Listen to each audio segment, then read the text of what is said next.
Hello everyone and welcome back to the channel. पहले हमने पढ़ लिया था कि कीवर्ड्स क्या होते हैं और काफ़ी सारी चीज़ें हमने कवर कर ली थी, टोकन्स कवर कर लिए थे। तो आज हम पढ़ेंगे आइडेंटिफायर्स इन सी। आइडेंटिफायर्स क्या होते हैं सी के अंदर। और काफ़ी आज ही आई होप कि ये वाली यूनिट ख़त्म हो जाएगी, क्योंकि जो सिलेबस है ना वो बहुत ज़्यादा वास्ट है।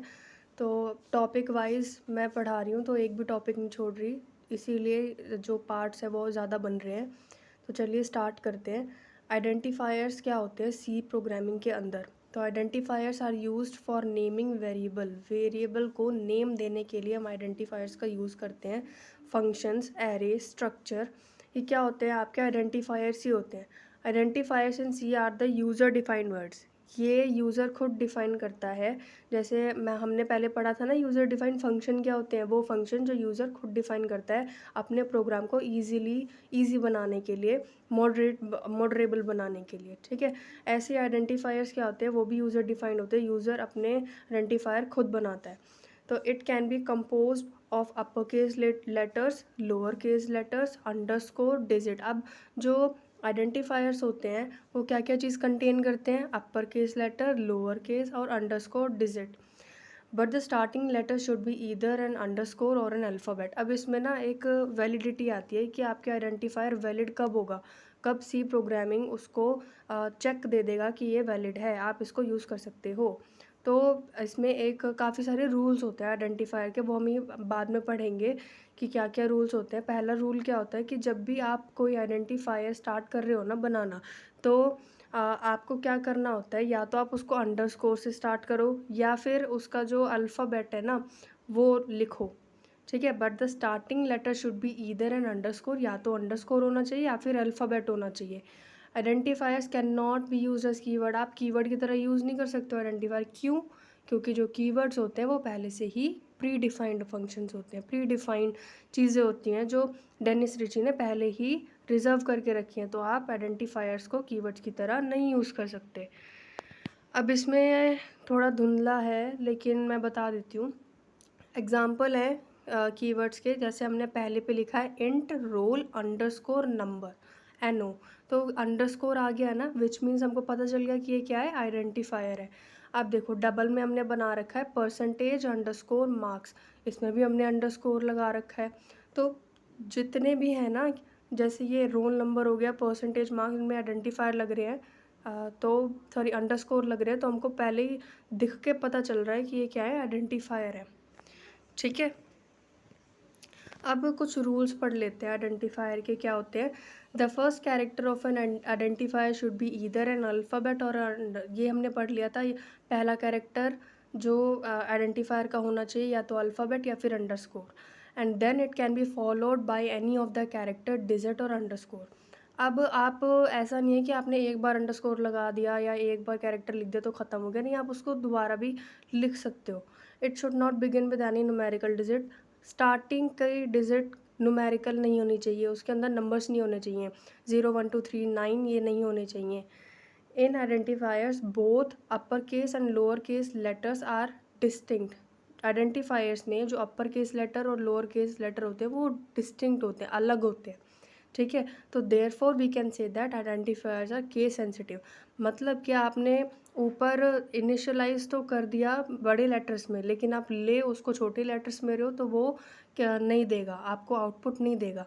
अगर आपने बड़े लेटर्स में इनिशियलाइज कर रखा है ऊपर कि int A is equals to Prerna, और sorry char A is equals to Prerna, और आप परसेंटेज सी करके उसको प्रेरणा को ले रहे हो प्रिंटफ में, तो आपको मिल जाएगा।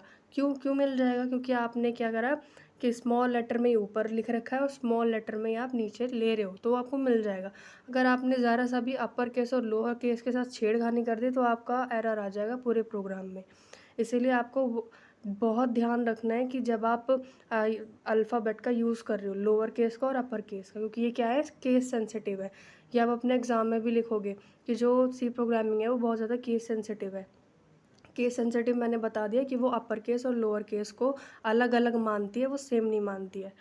कॉमास और blank space can not be specified within an identifier. इन दोनों के बीच में कॉमा नहीं होना चाहिए और कोई ब्लैंक स्पेस नहीं होना चाहिए। जब हम टैब दबाते तो स्पेस आता है ना, तो कोई भी ब्लैंक स्पेस नहीं होना चाहिए, ना ही कोई कॉमा होना चाहिए।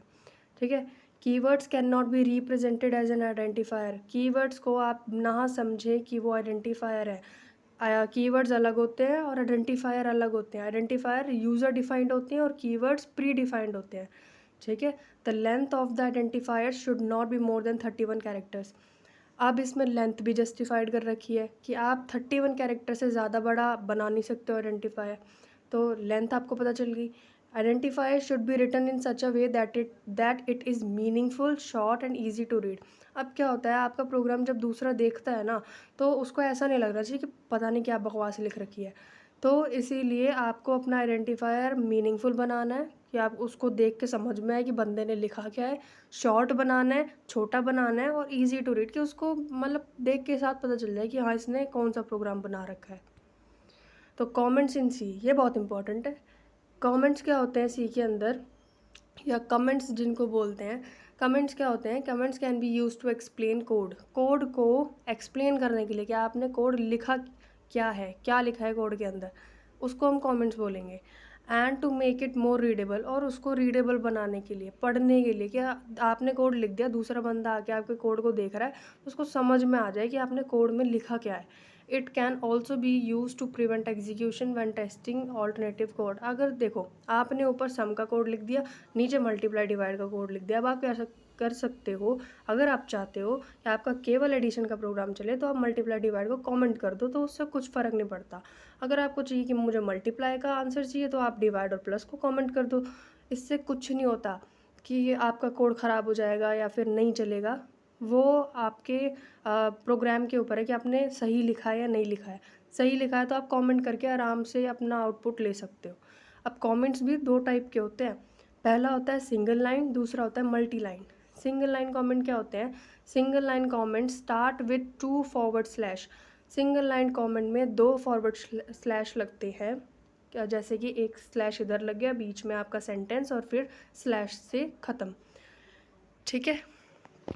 अब इससे पहले एग्जांपल से पहले मैं बता दूं कि जो कमेंट होते हैं वो कंपाइलर द्वारा इग्नोर किए जाते हैं। इग्नोर इसलिए किए जाते हैं कि क्योंकि ये वो लाइंस होती हैं जो आपने ऊपर या कहीं भी लिखी है, ये बताने के लिए कि इसमें मैंने लिखा क्या है, और आप चाहते हो कि ये कंपाइल होकर आउटपुट रिजल्ट में ना आए। इसीलिए आप क्या करते हो, उसको कमेंट कर देते हो कि केवल और केवल आपको दिखे, या फिर जो प्रोग्राम देख रहा है उसको दिखे, आउटपुट में रिजल्ट में ना आए, इसलिए हम उसको कमेंट कर देते हैं। अब देखो सिंगल लाइन कमेंट में एग्जांपल नंबर 1 देखो, this is a comment print of hello world, कि फॉरवर्ड स्लैश आपने लगा दिया दोनों तरफ।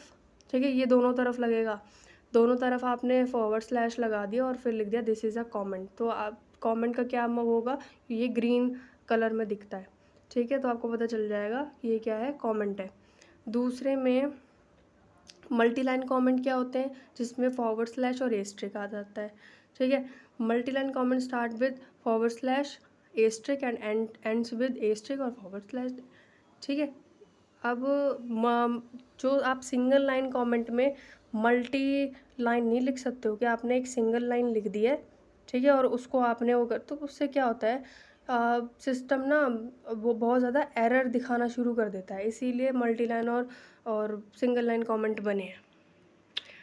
अब पढ़ते हैं डेटा टाइप्स। डेटा टाइप्स बहुत बड़ा टॉपिक है, तो इसमें मैं थोड़ा सा ही डेटा टाइप बताऊंगी, क्योंकि इस यूनिट के बाद की जो यूनिट है वो डेटा टाइप के ऊपर ही है। तो आप समझ सकते हो कि कितना बड़ा टॉपिक है। तो डेटा टाइप इन सी क्या होता है? A data type specifies the type of data. मतलब कि पहले ये समझ लो कि डेटा टाइप होता क्या है। डेटा टाइप इंटीजर होता है, फ्लोटिंग होता है, डबल होता है, कैरेक्टर होता है। तो आप समझ सकते हो कि आपने जो अपना डेटा इसमें लिखा है वो कौन से टाइप का है। सिंपल, जैसे कि int is equals to 7, integer हमने बताया है कि वो 7 है। मैं बताऊँ char is equals to Prerna, तो मैंने बता दिया कि कैरेक्टर में मैंने बनाया है Prerna. Float is equals to 7.99, float में डिजिट दे दी मैंने 7.99, क्योंकि जो पॉइंट की डिजिट होती है वो फ्लोटिंग नंबर में आती हैं।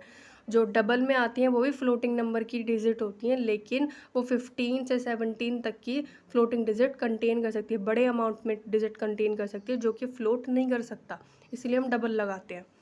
ठीक है। अब डेटा टाइप्स कितने टाइप के होते हैं? एक तो बेसिक, डिराइव्ड, इन्यूमरेशन और वॉइड। अब इसमें आप देख सकते हो जो बेसिक डेटा टाइप होते हैं वो मैंने आपको बता दिया, इंटीजर, कैरेक्टर, फ्लोट और डबल। जो डिराइव डेटा टाइप होते हैं वो आपके एरे, पॉइंटर, स्ट्रक्चर, यूनियन। और इनोमिरेशन डेटा टाइप इनम। और वॉइड डेटा टाइप में वॉइड, मतलब कि खाली। बेसिक डेटा टाइप क्या होते हैं? जो कि इंटीजर बेस्ड होते हैं और फ्लोटिंग पॉइंट बेस्ड होते हैं, ठीक है, या कैरेक्टर बेस्ड होते हैं। सी लैंग्वेज सपोर्ट बोथ साइन और अनसाइन लिटरल्स। लिटरल्स क्या बताए थे? ये स्ट्रिंग के होते हैं। देखो स्ट्रिंग आ गया, अब इसमें इसको हम पढ़ेंगे, आप टेंशन मत लो, उसको पढ़ेंगे। जो चीज़ समझ में नहीं आती आप मुझे कमेंट में पूछ सकते हो कि ये नहीं आया समझ में, मैं कमेंट में सबसे पहले रिप्लाई करती हूँ। तो इसको भी पढ़ाएंगे क्योंकि ये बहुत ज़्यादा बड़े बड़े टॉपिक्स हैं, इसलिए एक वीडियो में कवर नहीं हो पाएगा। ऑलरेडी ये 10 मिनट की वीडियो 11 मिनट की हो गई है। तो चलो जल्दी जल्दी पढ़ते हैं। The memory size of the basic data type may be change according to the 32। मेरा जो लैपटॉप है उसका जो ऑपरेटिंग सिस्टम है वो 62 बिट का है। तो मेरे लैपटॉप में जो बाइट्स के अकॉर्डिंग आपके इंटीजर, फ्लोट और ये सब होंगे ना, वो क्या होता है कि operating system architecture to architecture वो करता है, बिलोंग करता है।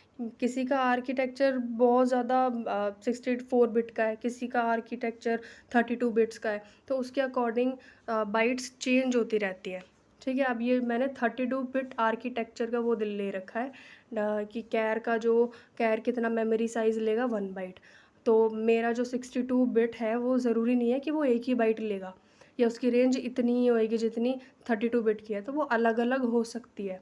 तो आप जब भी लिखो ना एग्ज़ाम में, तो ये देख के चलना कि आप कौन से आर्किटेक्चर का मेमोरी साइज़ लिख रहे हो।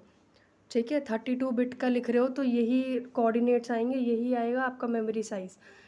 जो शॉर्ट का 2 बाइट, इंट का 2 बाइट, कैर का 1 बाइट, तो यही लिखना है। ठीक है। That's all for the today's video.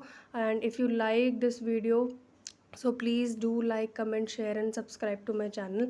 मिलते हैं नेक्स्ट वीडियो में। नेक्स्ट वीडियो में आपकी यूनिट 2 मैं कंप्लीट कराने की कोशिश करूँगी। आपकी यूनिट 1 कंप्लीट हो चुकी है, कॉन्ग्रेचुलेशंस। और ज़्यादा से ज़्यादा इस वीडियो को शेयर करें, और आप मुझे ट्विटर पे भी फॉलो कर सकते हैं, मैं आईडी डिस्क्रिप्शन में दे दूँगी। और जितने मेरे प्रीवियस लेक्चर हुए हैं वो भी मैं डिस्क्रिप्शन में ऐड कर दूँगी, तो आप PDF को भी आराम से देख सकते हो। थैंक यू सो मच, मिलते हैं नेक्स्ट वीडियो में।